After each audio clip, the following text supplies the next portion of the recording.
There was, trying to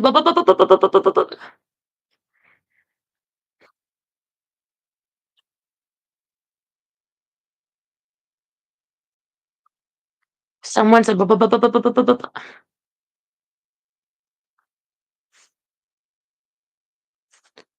they would help me with the TV to today. So I was trying to I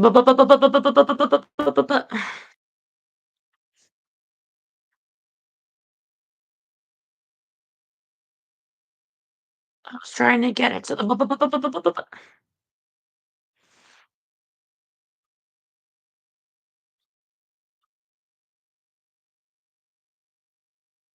so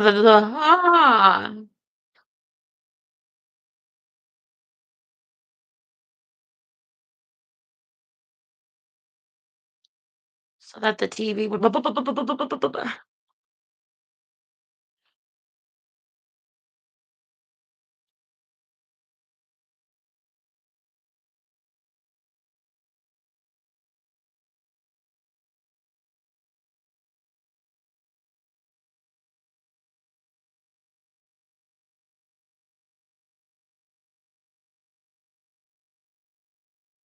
I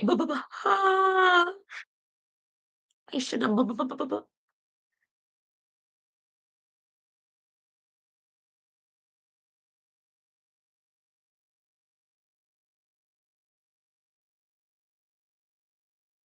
should go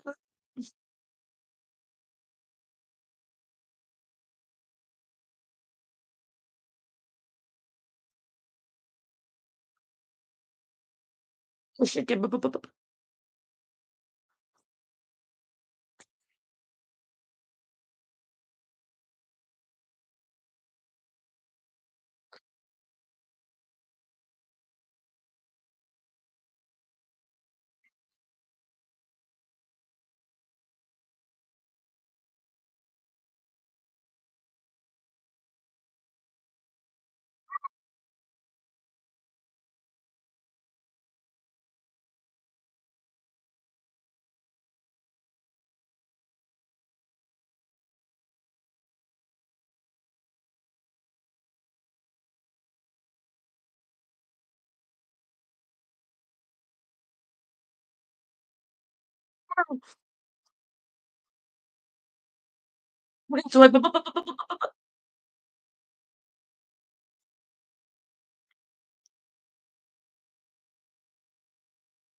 ha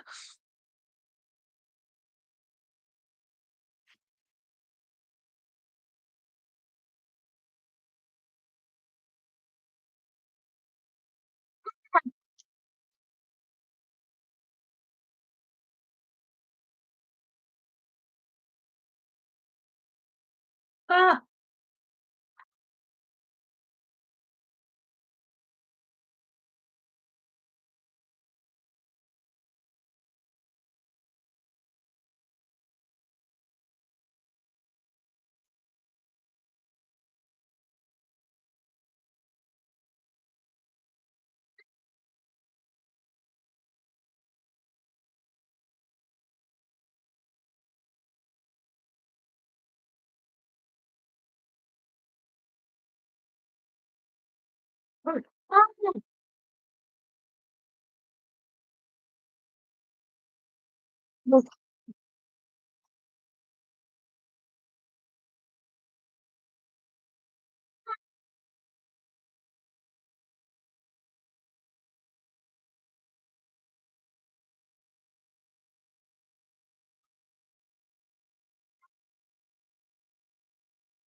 I don't know.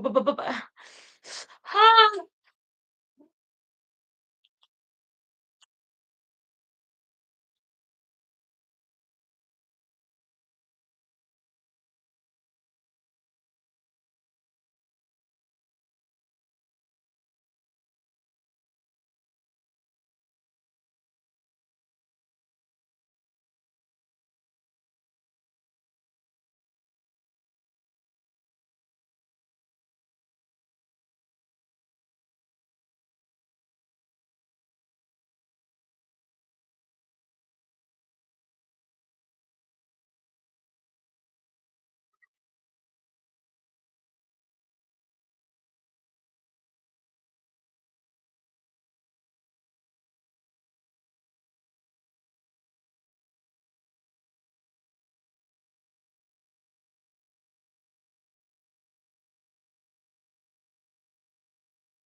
ah,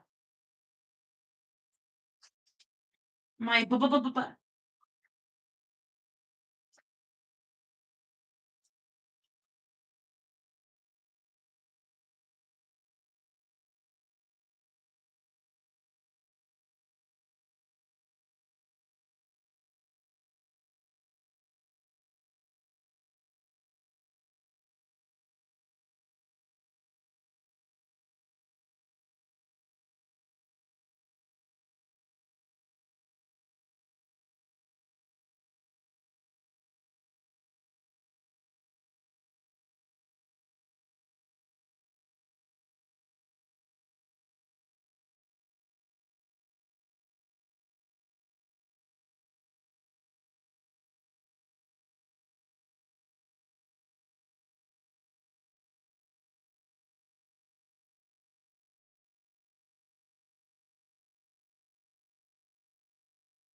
January.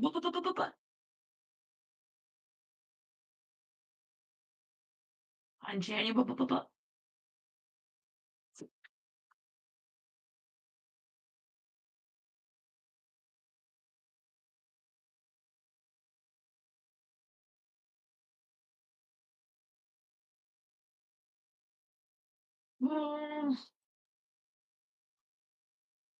On January.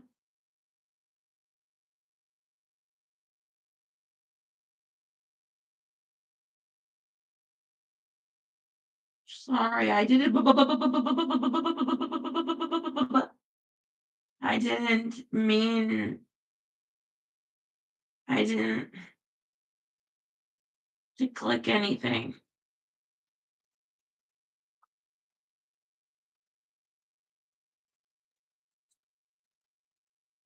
This feels really.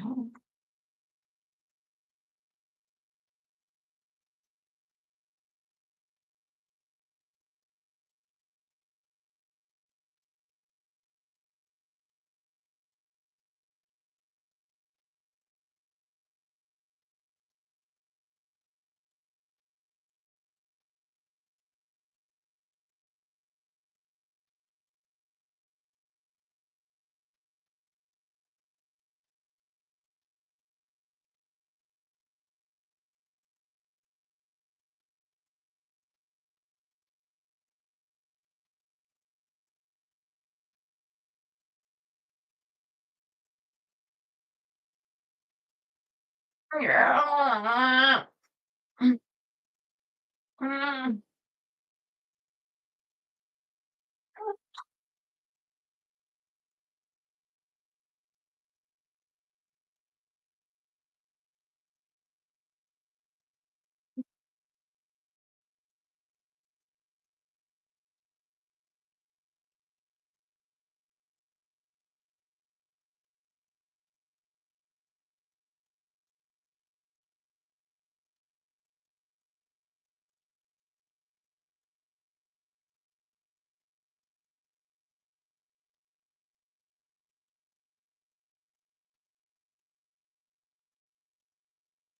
Ha!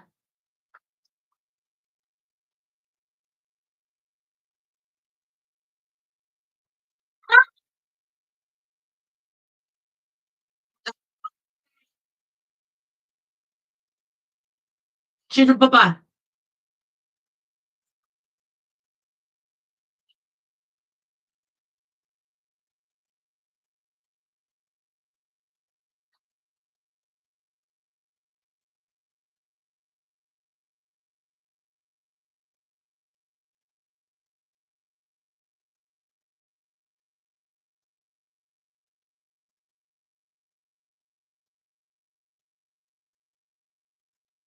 Anja.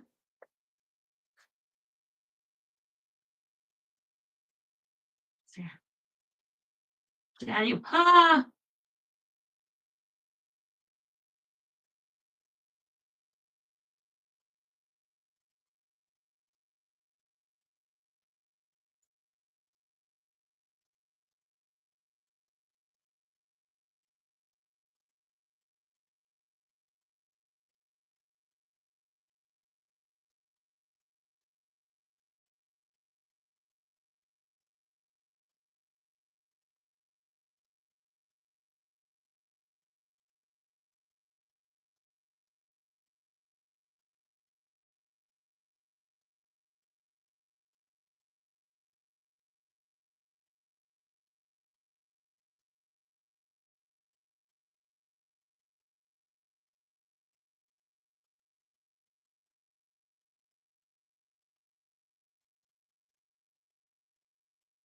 On January 26th, we were invited to attend the 31st Golden Globes. I've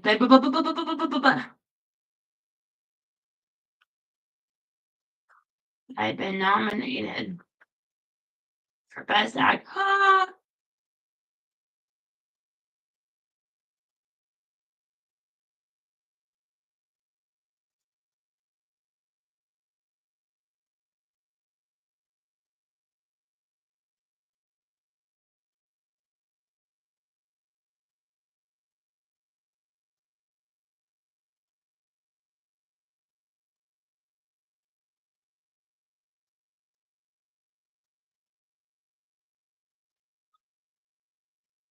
Ah!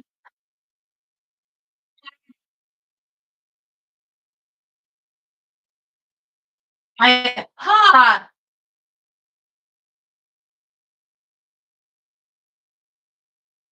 I've been nominated ha for best blah blah blah for best actress.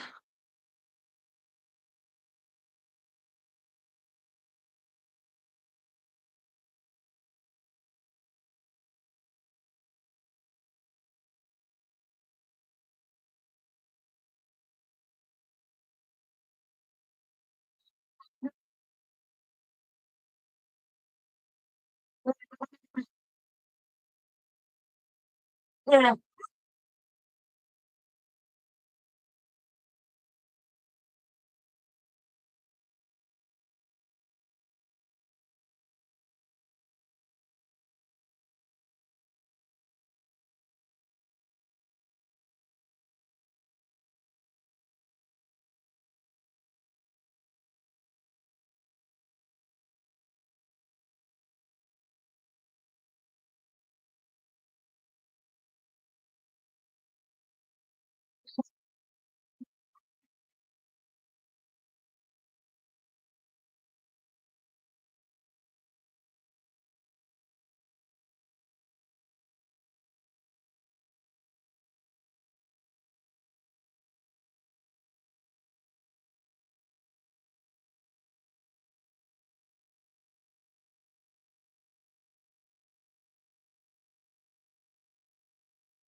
Best actress in a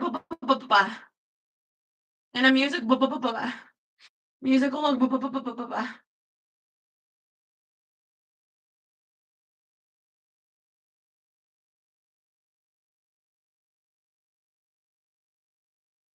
or comedy or comedy series. No, no, I'm sorry. I ha no nominated in a musical or comedy television series. The Sunny and Cher comedy comedy hour was up for best musical or comedy series. Sunny and I decided not to attend. I stayed home and had my nails done instead. I wasn't in the mood to celebrate. And Carol Burnett had won the title several times before, so I was convinced she'd walk away with the award this time too. And as I was explaining to my manicurist why I wasn't going to win, I heard the announcer read off my name. I was gobsmacked by the irony of it.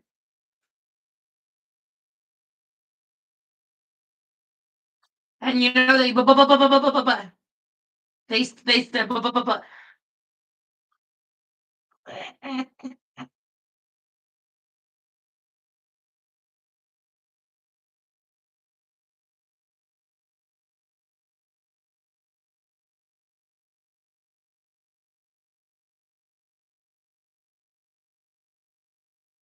they still call it the they still call it the music musical or comedy series. I get And it's weird because there's so many that they put in comedy series that doesn't really belong there. The Golden Globe. I mean, this one, I'm not saying it didn't belong there, but the bear one, like the couple.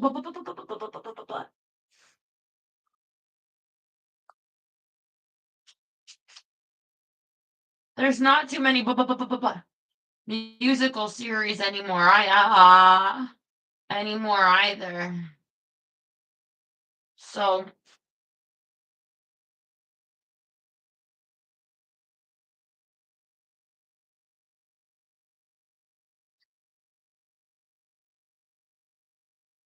it's just strange. The back then there were more musical series, and then a lot of them were musical and comedy. Like, I mean, I guess that you could consider Saturday Night Live, but even like, like a Laugh-In or Variety Hours, musical / comedy.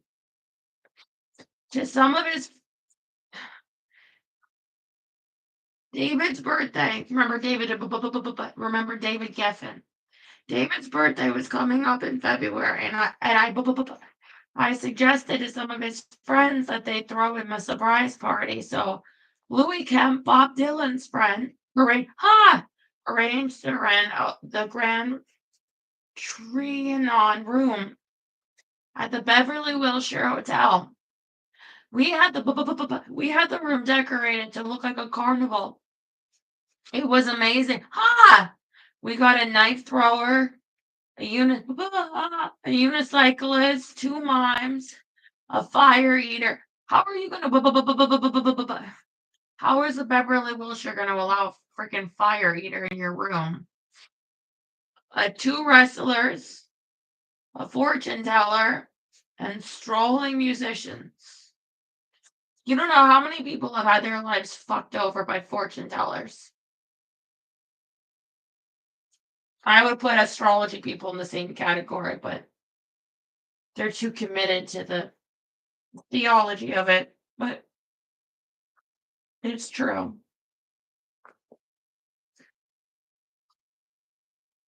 And strolling musicians.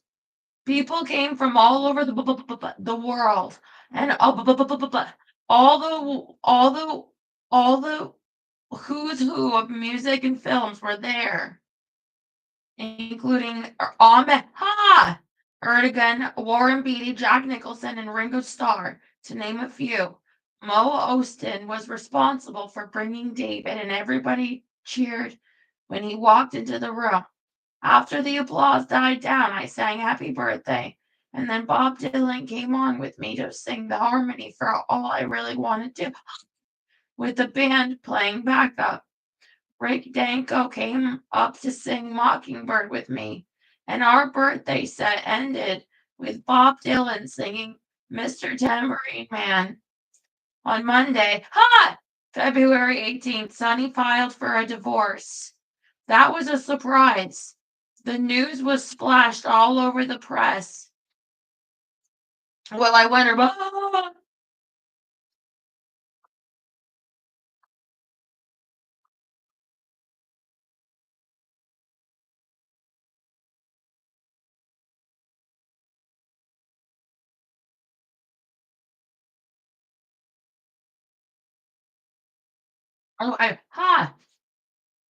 and the lurid headlines about the battling bonos blasted every day.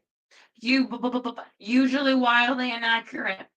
That Friday, we flew to Houston to play at the closing play as the closing number to the annual livestock show in Rodeo.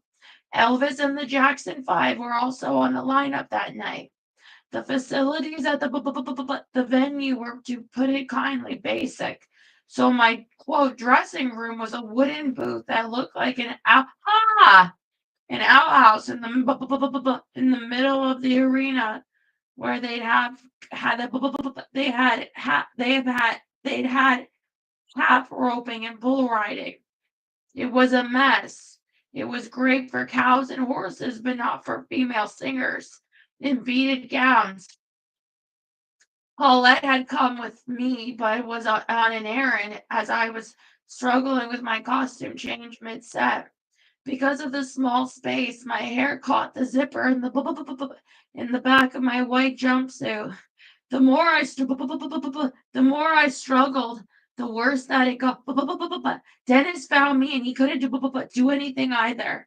Catching sight of myself in the mirror, my head yanked back by my trapped hair. I started laughing so hard that I couldn't stop, and hysteria took over. Ow! Ha! Wow!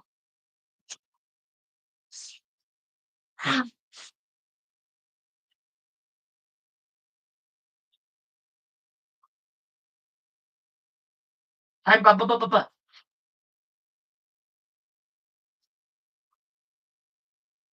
ah! Dennis went to get Sonny, who heard me and mistook my laughter for sobs.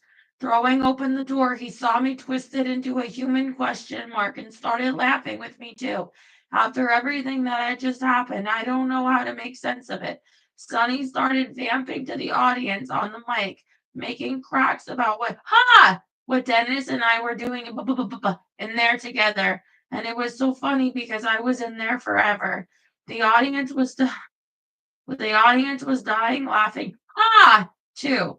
By the time Paulette came back, we were all in stitches with tears streaming down our cheeks.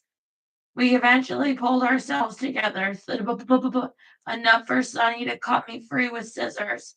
My zipper was busted, so my ass was on full display, and Paulie had to stuff tissue paper inside my pants. The show must go on. Back in LA, LA, Mickey Rudin filed divorce papers in which he claimed that Sonny had held me in involuntary servitude in direct violation of the U.S. Constitution's 13th Amendment, which abolished slavery. He also accused him of unlawfully dominating and controlling my business interests and career. This legal move drove Sonny crazy and led him to file a counterclaim demanding the millions he estimated he'd lose when I split up our partnership. Sonny also filed a multi-million-dollar lawsuit against David, seeking a temporary restraining order and accusing him of interfering with our contractual relationship. That's a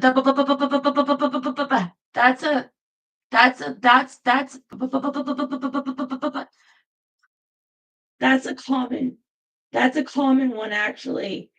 Interference of controllable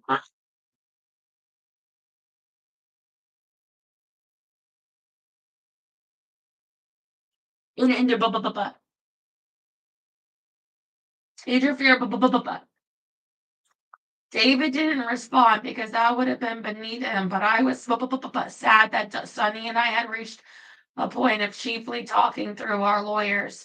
Although the crazy part was that we remained civil to each other on the phone when discussing Chaz.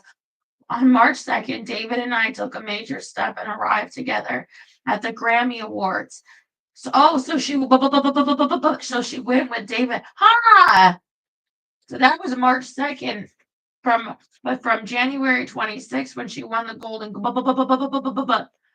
So let's see, February. Yeah, that's only like a little over a month later, and she's with David. Held at the Hollywood Palladium. This was the first time I'd been seen with him in public, and the press went wild, dubbing us the industry's hottest couple. As camera flashes dazzled us, I don't think David anticipated this level of scrutiny, and I could see it made him very uncomfortable, as he wasn't used to being judged in the public eye. So I never stopped holding his hand. He ah ah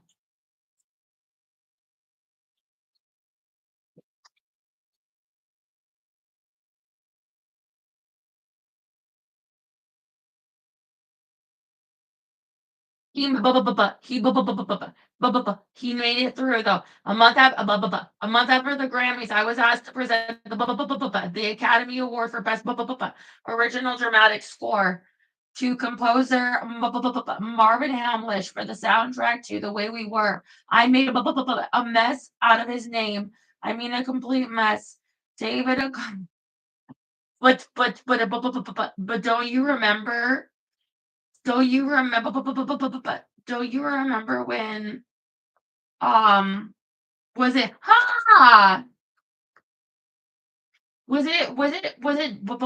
John Travolta that announced Adina Menzel's name? Like all kinds of weird. I forget how. Sorry. David accompanied me, and there were even more photographers this time. For some reason that year, they had a lot of presenters who were going to sit together backstage watching the monitor. There were maybe 10 of us there waiting when a woman in a black Chinese-style pantsuit emerged from behind a curtain and walked right past me with a smile. "Hey, kid," she said as she passed me. I froze. All I could think was she spoke to me. She spoke to me. It was Katharine Hepburn, a heroine of my youth, on her way to present an award. Miss Hepburn was such an outside woman, and by that I mean someone who stood apart. She was tough, but never in a horrible way. She was just Kate. Thank you, thank you, Jerry. I worshipped her along with the other Hepburn girl, Audrey, and I wrote to her a couple times telling her how much I admired her work, like the fan I was. Years later, when she heard I was looking for a house, her assistant called to ask if I'd like to buy hers because she said Kate would like to see me in it since she knew I'd appreciate it. Did you see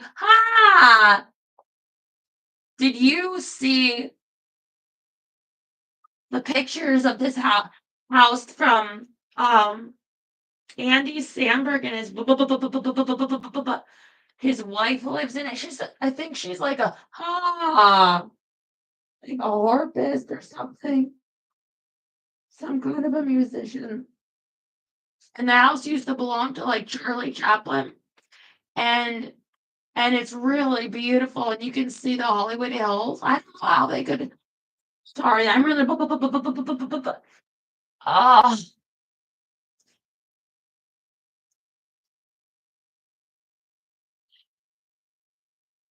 I feel like celebrities. I feel like celebrities like to own each other's houses. I don't know. I don't.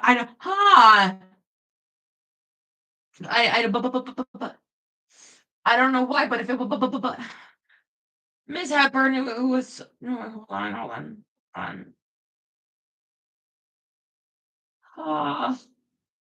The property, it was in one of the great old sections of New York, but I didn't have enough money then, so I'm still kicking myself, and I didn't go see it, and maybe I get the chance to speak to her properly. I did see her one last time. I came across her sitting, legs crossed on the desk in my doctor's office, making a telephone call. She was wearing what looked like an outfit straight out of On Golden Pond. What a sassy independent dame. But On Golden Pond is a movie with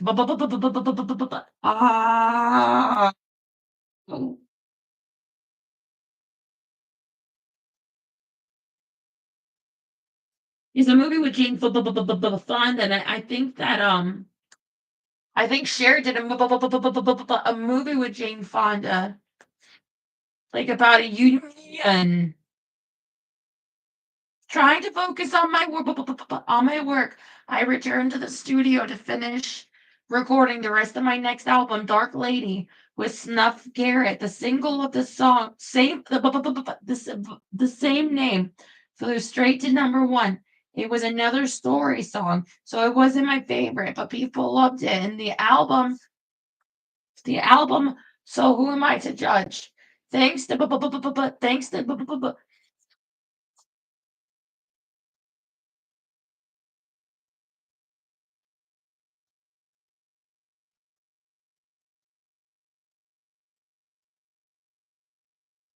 thanks to thanks to David. Oh God.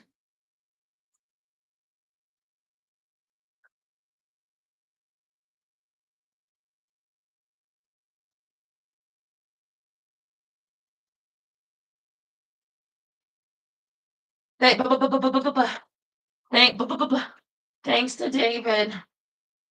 Ha! I was hanging, ha!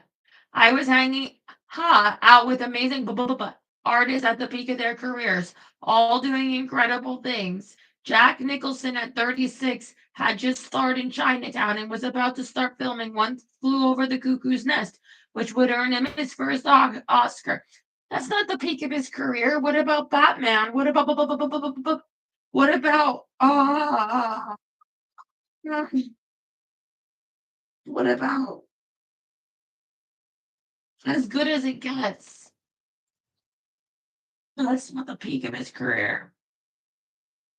That's just early recognition.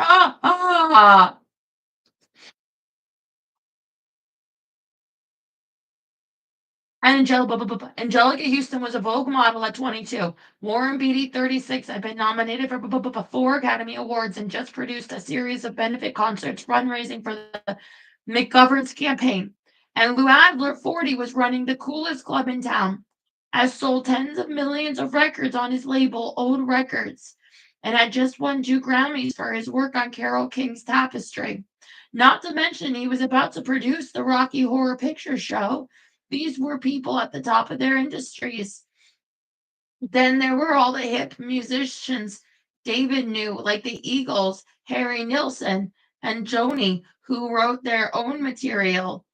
I felt so inspired and wanted to be like them. I just had a number one hit, but I wanted to push myself and my work to a new level.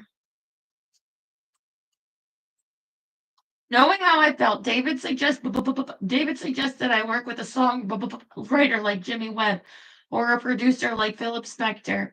I wasn't too sure about working with Philip again, but I trusted David completely. So after I finished my album with Snuffy, I went to A&M Studios in Hollywood. Philip was also producing John Lennon's latest album, Rock and Roll, during that time, and occasionally asked Harry Nilsson to step in and sing backup. Harry Nilsson was a very good, very, very talented songwriter. Sorry.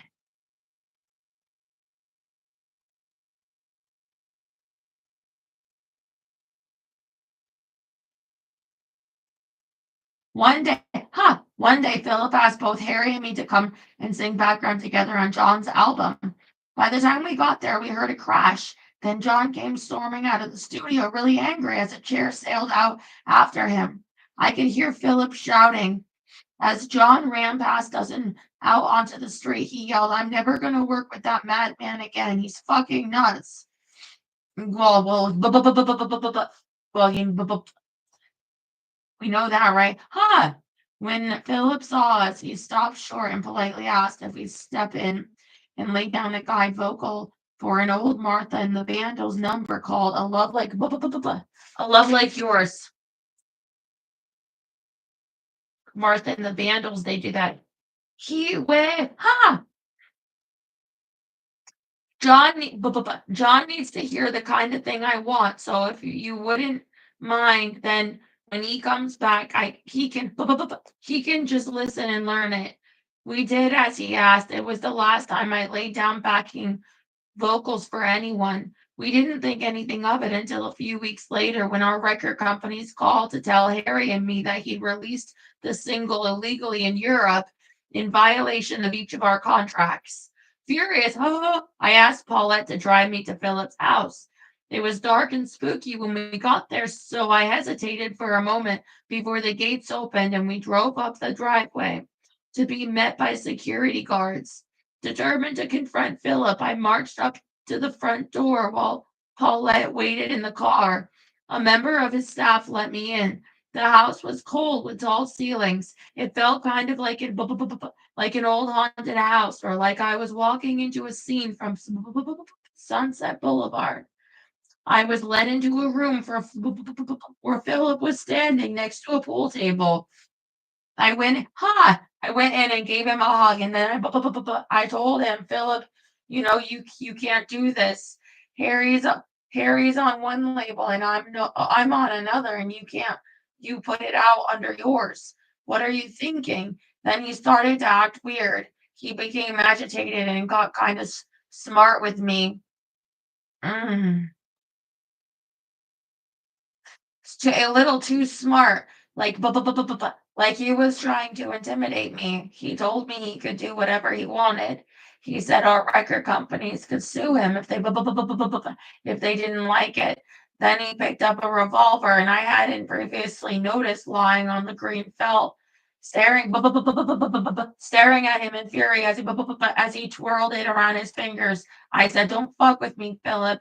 You can't pull that shit on me, you asshole. This is me, Cher, okay?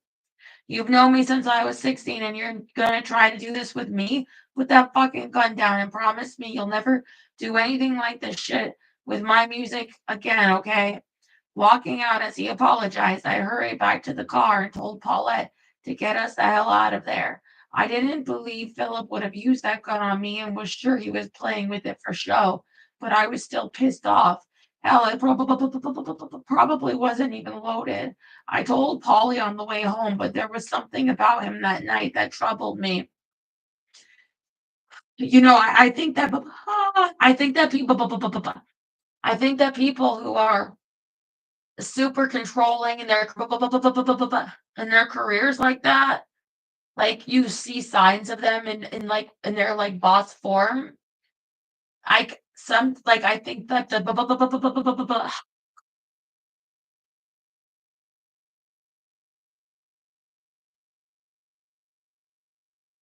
I think that the signs were probably there, like with Harvey Weinstein and stuff. You would have looking back, you could see signs that like they were capable of it. Like, um, you have to be careful, of getting too close to people like that because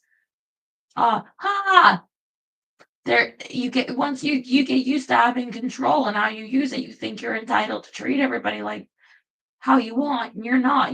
But I mean, of course, in a work environment, you are to a point, like you have to manage people, of course. But I mean, I bet that he was kind of sorry, I can't think of my. When John Lennon charged out of Philip's studio, it wasn't the last I saw of him. Not long afterward, David and I had walked into Dan Tanna's restaurant, and there was John at the bar with Harry Nilsson. The pair had been friends for years and years. When Harry spotted me, he asked if he could take them to Hugh Hefner's house for movie night. John's dying to see the Playboy man. The Playboy Mansion. Harry pleaded, have held parties all the time, many of which became notorious as drunken orgies with some of the playmates, but his Sunday movie nights were casual affairs for friends to enjoy cocktails and dinner before watching a new release. They were very calm and dinner and they were very calm events. I didn't have anything else going on that night, so I agreed to drive them to Hef's. There were about 50 of the usual hangers on when we arrived, people I didn't much like because they only ever went for the free drinks and food. John and Harry were acting like they were acting fine until we got inside the house. which is when I realized they must have been drunker than I thought. Just as the movie was about to start, the two of them put on an aristocratic English accents and started chanting hef, hef, hef, except with the accents it sounded like huff, huff, huff. I was mortified and I could tell Hef was starting to get pissed off. I told them, stop that, come with me. It was like I became the mother and they were two 14-year-old boys. This is John Lennon and Harry Nilsson. Ha! I took them outside while David went to apologize to Hef, giggling and falling over each other. John and Harry staggered out into the grounds.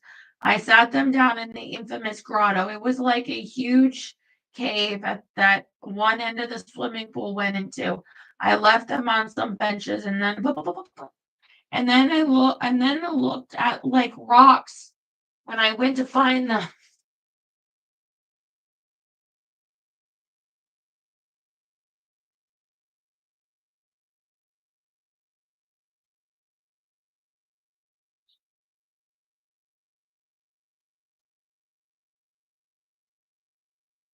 When I went to find them something to drink. When I came back, they were standing in the middle of the grotto naked inside the water. Thank God. But they started to come out, and I said, guys, do not come out. This is not pretty what I'm seeing. Please do not come out. The whole time they were giggling and naked. I was trying not to laugh, but it was impossible not to. They kept threatening to wander around the mansion naked. David thought they were being ridiculous. When we were exasperated with them, but we were exasperated with them, but they were hysterical. It took me ages to get them back to their clothes. It was like herding drunks. I continued to live at the beach house in Malibu as my lawyers negotiated my divorce, which involved the division of an estimated $28 million worth of property and assets, which would be $175 million in 2024. I couldn't have done any of it without David. He was always on the phone with Mickey Root and making sure I was being taken care of. Paulette was still working as my assistant, but she and Ridgway had split up for good. So she moved in with me briefly, and then with G, at her funky little property in Laurel Canyon. At 22, my sister was acting in commercials and doing big parts in shows like Happy Days, but hadn't yet her big break on General Hospital. On March 21st, 1974, G and I found out that our father, John Southall, the only man I'd ever called Daddy, was very sick. He was 52. On April 13th, G and I were heading home from New York when David, knowing how important a visit would be, arranged a private plane to fly us to Texas so we could see Daddy. We walked in the room and his skin was so yellow, like the color of a banana. He was almost unrecognizable as the handsome father I remembered as he lay in bed in a veterans hospital not far from Burleson, dying of liver failure. When he saw me and G, his face lit up. He looked so happy to see us there. This was the man who'd rescued me from babysitters to be with him and Mom, the one who'd taken me for ice cream when G was born and who taught me how to drive. We stayed with him about an hour and a half, although we kept in touch and on and off. The daddy I'd missed with a physical pain after he and my mother separated had a whole new life with Jane and their 3 children in Texas, so our paths rarely crossed. There was so much I wanted to say to him, but I kept quiet. After all, he was G's biological father, and I thought her feelings should take priority over mine. Knowing it was the last time we'd ever be together, Daddy began to cry. He died less than a week after our visit. His wife, Jane, later told us that he'd been in and out of consciousness, but after we left, he was talking about G and me to her, saying that he was so glad that he got to see us one last time. I felt so lucky that David had made our visit possible, and that I had him to come home to. That David seems like such a nice guy.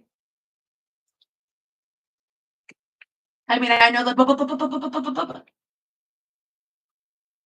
they're not.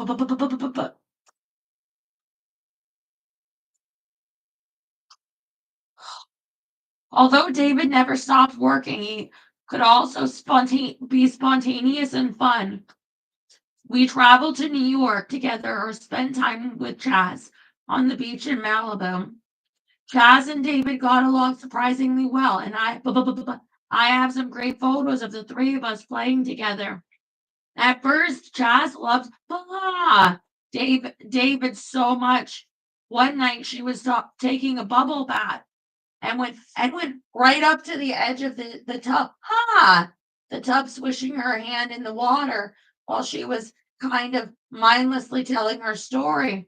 And I had to pick her up and tell her, baby, come and talk to David from here, because David was kind of freaking out. But then one day her attitude toward him abruptly changed, and she took on Sonny's feelings toward David. It was horrible. It made me so mad. David didn't have much experience with kids and didn't know how to deal with Chaz's change of heart.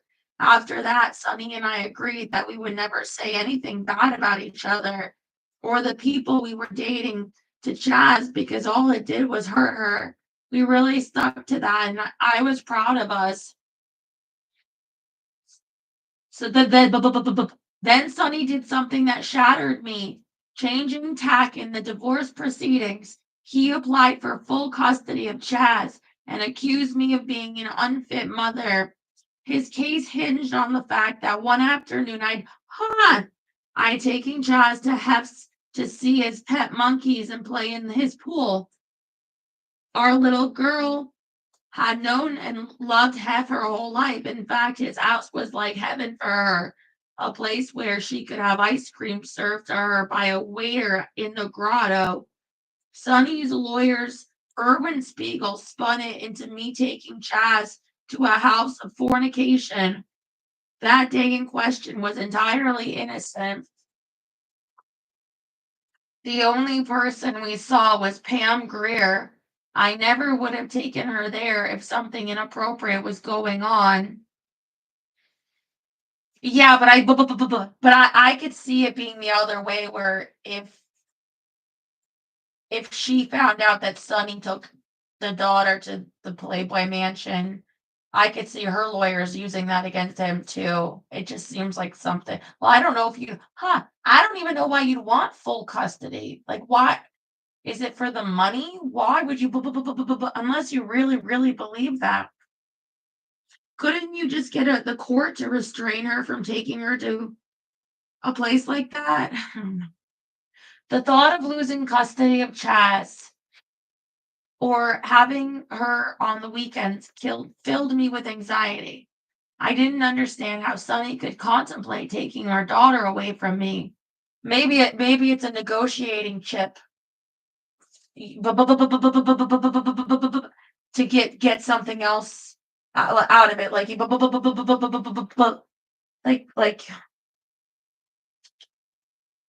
kind of a bluff. He and she had their own special bond, but I was her mother. In May, Sonny and I were summoned to the Santa Monica courthouse to give evidence about this new aspect of our divorce. Paulette sat beside me as we watched Mickey Rudin do his best to destroy Sonny's accusations. We heard the judge tell Erwin Spiegel that he was getting into deep water, and if he didn't stop, there could be a lawsuit in his future for defamation of my character. This was the same judge who, in a previous hearing, had given me a stern talking to, telling me, in this country, Miss Bono, contracts are meaningful. What he hadn't understood was how could I go and sing I Got You, Babe, and perform with Sonny when we weren't married.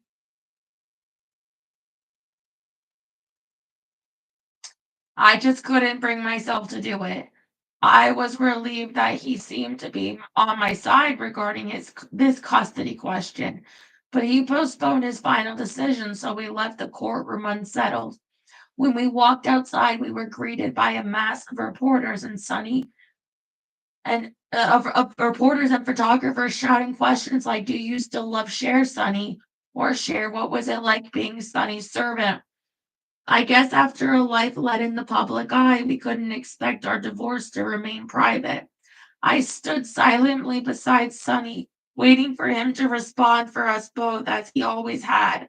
I was caught completely off guard when he flung me backward, grabbed hold of my face, and stuck his tongue down my throat.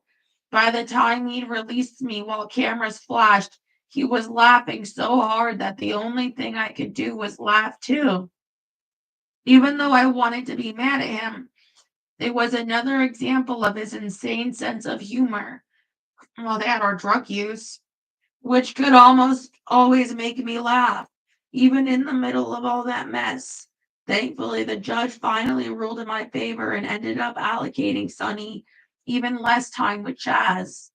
Shocked, Sonny asked me, "Are you really going to stick to that?" To which I replied, "Of course not, dummy. You can see her whenever you like."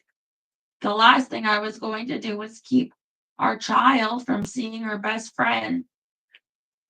The financial negotiations dragged on, and I was missing living in the big house.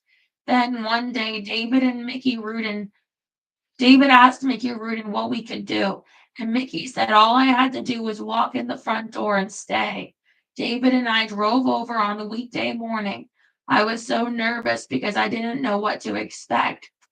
I was so relieved to find Sonny wasn't home when we arrived. Connie was. And even though we became friends, she immediately called Sonny at his office. Incredibly, he did nothing at all. Connie left, and a few days later, Sonny sent someone to collect their things and bring all of their stuff to the St. Cloud house, which they moved into once he'd made me sign it over to him. Well, I guess that, I guess that'd be, I guess that'd be because if she got primary custody of the daughter, maybe that made her feel more entitled to the house. I don't know, because that's where her room is. I don't know. I was so happy to be back in my dream home and was excited to share the big house with David, who moved in with me, promising to throw the kinds of dinners and parties I'd always dreamed of hosting, and bringing his German butler Klaus and his cook Ida. I was especially delighted about Ida because she made that delicious chilled avocado soup that I loved. Gross. Huh. Who, soup isn't meant to be served cold. If you order soup in a restaurant and it comes cold, you say, excuse me, what the fuck?" Get do me a favor and cook off the bacteria, please. My happiness was tragically interrupted in July 1974 when we heard that our friend Cass Elliot had died in London at the age of 32, having recently sold out the London Palladium for the first time as a solo artist. She had spent the evening about town, first at Mick Jagger's birthday party, and then at a couple of other events before returning to Harry Nilsson's Mayfair apartment. After drinking some champagne, she called her friend and fellow band member Michelle Phillips. That night, she died in her sleep from a heart attack. The day of her funeral, Michelle turned up at my door with Cass's 7-year-old daughter, Owen, and asked me if I could watch her until the service. As she walked into our home, the child I barely knew looked up at me with sad eyes and said, "My mom's dead."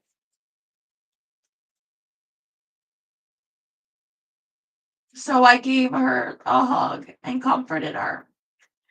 I was a mom, I knew what to do. She and Chaz played quietly together for a while until it was time to leave for Mount Sinai Cemetery, and a service attended by everyone from Carol Burnett to Robert Redford. Sonny and Connie were also there. It was a sad day, but as Michelle said, at least Cass died peaceful and happy. It seemed like I'd just been with her driving along Mulholland in our Mini Cooper. Cass had just about killed me going so fast on the winding road, trying to prove to me how the car wouldn't turn over. I was like, Cass, maybe we don't have to learn that now. Then we went back to her house and she lay down because she'd hurt her back. She ate a meatloaf sandwich with mashed potatoes and put her cigarette out in the potatoes. I told her, Cass, this is just wrong. I can't recall where I was when, when I, when I,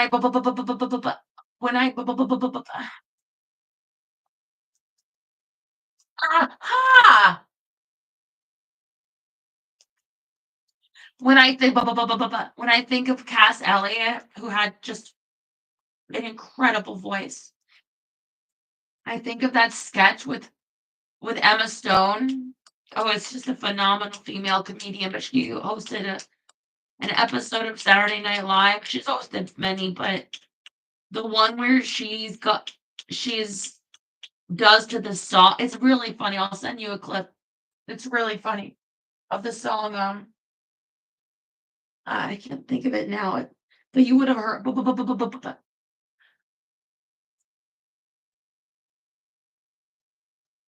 You don't put a cigarette out in a potato. What kind of monster are you? I can't recall where I was when I heard that Sonny had signed on with ABC to host a new solo show, the Sonny Comedy Review. Our friends at CBS had passed on the option, even though Art Fisher would direct, and several of our show's veterans, including Terry Garr, Billy Van, and Freeman King, were on board.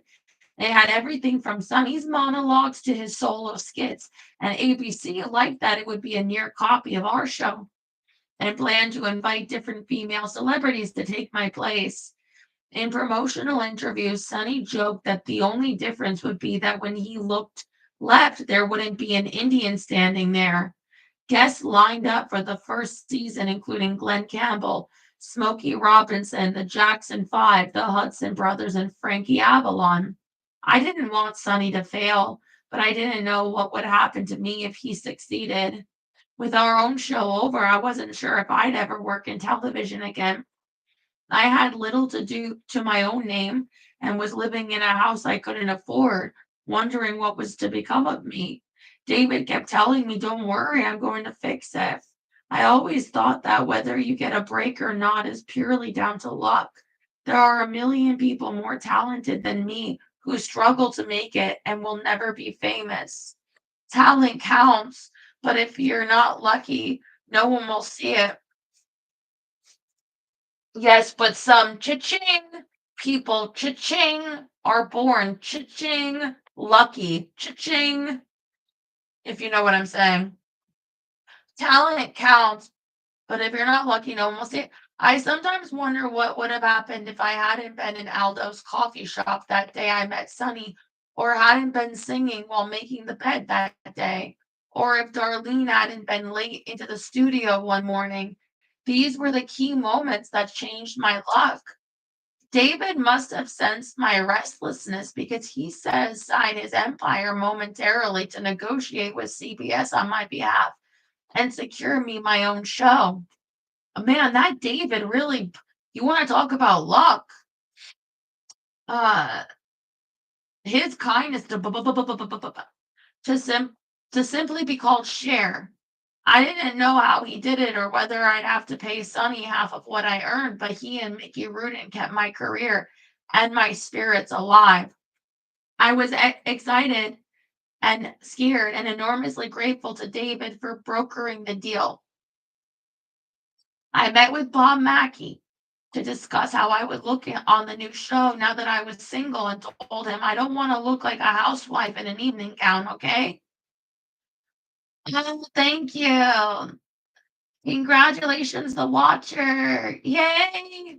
Oh, a new member. Thank you. Uh, Bob threw back his head and laughed. Oh, Cher, my dear, we will never have to worry about that. With some time on my hands until I had to start work in the new year, David and I were home playing backgammon, a game I taught him. When he announced that if he lost, I could ask him for anything. Thinking of how much I wanted a vacation, I said I'd like a trip to Europe for me, Polly, and G. You can imagine my delight when I beat him that night. Although, being a man, he insisted, Sweetheart, I lost on purpose. Whatever. Thrilled and excited, the girls and I planned a grand adventure in late September 1974, starting with first class flights to Paris. A week before we were due to fly out, the Sunny Comedy Review premiered on ABC. It was up against Kojak and the favorite, The Wonderful World of Disney, which was a pity for Sunny. Those were hard acts to beat. They should have put him on a night when he could have built up an audience and then moved his slot. Everyone knew that. It was kind of a bullshit thing to do. When he bounced onto the stage, the audience went wild and he told them, Thank you, thank you. You'd think I was Robert Redford or Paul Newman, but it's just me, Sonny Bono, a combination of both. I watched the rest of his first solo attempt, and there was a lot about it that I liked. If our show had never existed, it might have been a hit because Sonny was truly funny. I took Chaz and some of her friends to see him backstage and give him moral support because it took a lot of guts for him to go out there on his own. The following day, CBS announced the Cher Show, which was set to air on Sunday nights at 8 p.m., going head to head with Sonny's. The scheduling decision seemed unnecessarily cruel to us both, but if they wanted a face off as things went, we didn't end up competing since Sonny's show ended up canceled before mine began. A night after that, I went with G and Paulette to the Troubadour to see the last US gig of a Scottish funk group called the Average White Band. David was tied up in a meeting. My sister had a crush on the singer and guitarist Hamish Stewart, whom she later dated. After the gig, all three of us went backstage and were invited to a party out in the Hollywood Hills. G and Paulette went home to pack, and I decided to be a big girl that night and go on my own. And I was going to do drugs. Whoa. I didn't know the host, a Wall Street dropout in his 30s named Ken Moss, who'd set up and lost a budget airline. But almost as soon as I arrived at his house, he offered me something off a piece of tinfoil. I assumed it was cocaine, the hot new drug. For a fleeting moment, I thought, I'm such a square. Everybody else takes drugs all the time. Maybe I should try this. Then I remembered how bad stimulants always made me feel, and I came to my senses. Nah, thanks, I told him. So Moss took some himself and then offered the band some white powder from a different stash stored in a small glass vial. I watched drummer Robbie McIntosh take a few hits and didn't think anything of it. As everybody around me started to get high, I lit a cigarette and went to get myself a drink. I was talking with the band's guitarist, Alan Corey, in the kitchen when he suddenly started sweating and his skin turned bluey white. He told me he felt nauseous. Why don't we go outside for some fresh air? I suggested, out in the yard. He felt better for about 10 minutes before doubling over and throwing up violently. Okay, okay, I said, patting his back. Let me get you a wet cloth. When I went back inside, it was like something from a Hieronymus Bosch painting. You could feel the panic as people were vomiting everywhere. Hamish then came running up to me and told me, Robbie's real sick upstairs in the bathroom, Cher. Can you help us? When I said Alan was sick too, he told me they'd taken the same drug. I've always been cool in a crisis. Hamish and I were the only ones who hadn't done any drugs, so we went around trying to take care of everybody. Taking a breath, I told him, let me go check on Alan first. I found him still retching, but seemingly a little better, so I left him and ran upstairs. Robbie was out cold, lying in about 6 inches of water in the bathtub. There were random people standing around, and Ken Moss was half blocking the doorway. Shocked, I screamed, God, he looks terrible. That's when I noticed that Robbie's fingernails had gone blue. I panicked. After Bill Bixby's wife had committed suicide, they shaved off her fingernail and it was black and blue. My manicurist, who also worked for Bixby's wife, had told me this and that it meant the person wasn't getting enough oxygen. No one seemed to take me seriously when I said we should call for help. So I ran downstairs to find a telephone and call my doctor. This was before the days of 911.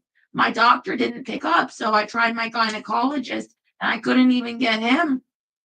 I ended up, so you could call, you doctors used to make house calls back in the day, so you could call later. I don't think it's, they don't do that no more, I don't think. And I couldn't even get him. I ended up talking to the brand new gynecologist who just started in their office. Breathlessly, I told him, I'm at this party and everyone's throwing up. They took some kind of drugs, but I don't know which kind. Someone is lying unconscious in a bath with his fingernails turning blue. All right, he said, his voice steady. Take him to the emergency room right away. You can just drop him off. Nobody will arrest you and they'll take care of him. You should take him right away. Any breath could be his last. And the guy you're taking care of who keeps puking, just keep him up until he stopped dry heaving for an hour. After hanging up, I repeated everything I said to Hamish, who said, okay. Then I helped Alan to my car and drove him back to my house. After I left, Ken Moss told everyone that I was being an alarmist and that Robbie would just have an awful hangover in the morning and he'd be fine. So nobody took him to the hospital. In my kitchen, I gave Alan some ice packs and forced him to walk around until he stopped retching. Then I took him to the bathroom where he lay on the floor looking like death. I sat with him for a long time until he was no longer dry heaving and he eventually fell asleep. The next day, he woke feeling horrible and after taking a shower, called to see how Robbie was. The band said he was having a bad time after being driven back to their motel, but seemed like he was going to be fine, so everyone hoped he dodged a bullet. Then they called back a few hours later and told Alan that Robbie had died. He broke down when he heard, and so did I. These guys weren't druggies, they were just young musicians from Scotland celebrating the last night of their gig. It had been a hugely successful night for them. Everybody had showed up. Going out afterward was a special occasion, and they trusted the drugs Moss had given them were safe. It turned out the powder was a mixture of morphine and heroin. Robbie was 24 and left behind a wife and a young son. All those who got sick had been given the drug by Moss. Although I couldn't have done more than I did, I felt so bad for not forcing them to get Robbie to the hospital while there was still time. Alan left to be with his grieving bandmates, and when David came home and found me crying, he insisted on calling the police. 2 detectives arrived to take my statement because I was a key witness to a potential crime. They told us all that weekend people were dying from this mixture of drugs and that Moss had fled the country. They also told me that they'd spoken with other people from the party and nobody had mentioned that I was there, which I thought was amazing. The investigation started a chain of events that would eventually lead to my testifying to a grand jury that convicted Moss of involuntary manslaughter for handing out high doses of heroin to his guests. Upon his return to the United States, Moss was arrested and went to prison. The press jumped all over my accidental connection to Robbie's death and ran all kinds of false stories and lurid headlines, which mortified me. I was not used to having horrible things written about me, but David was not. Or I was used to, but he was not. He felt thrown in the deep end. I had to explain that part of the package with me was a giant spotlight on every aspect of my life. But this time the attention felt intense and it was untrue. The truth is, all I did was save one man's life and try to save another's. But the implication was that I'd taken part in a seedy drug party and was an unfit mother after all. Sonny was furious. Everyone in my life wanted to know why I'd gone to that party by myself. Truthfully, it's very simple. I wanted to. I didn't want to have a chaperone. I just wanted to go to a party on my own. That's the end of chapter 18. Tomorrow we'll do chapter 19, okay?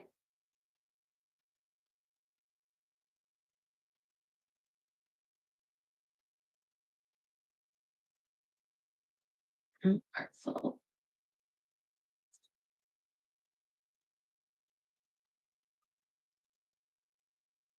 Ah, sorry.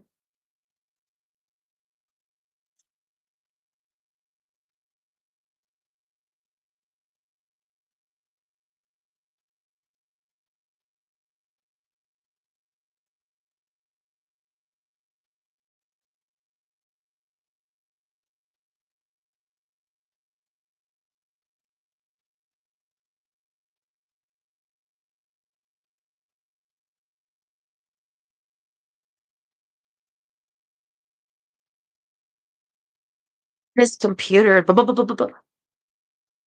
making so much noise. I don't know why. This is the one that they sent me back. So I thought I don't think it should be making this much noise, but I. Uh-huh. Oh, the candles from last night. I didn't have the. I didn't. I didn't have the energy to clean them up, so I just lit them again. Why is my hair so? Ha!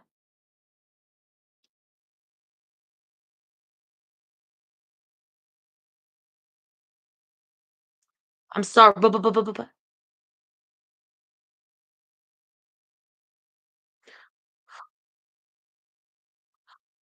I'm sorry if I wasn't very good tonight.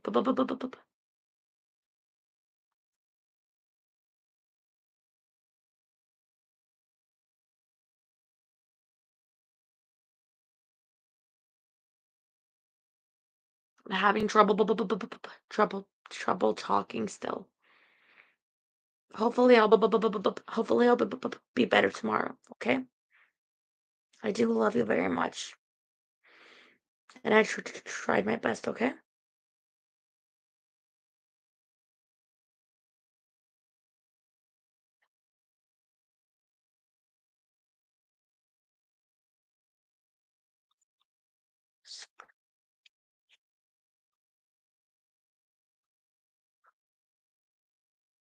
Okay. I guess I'll go now for now.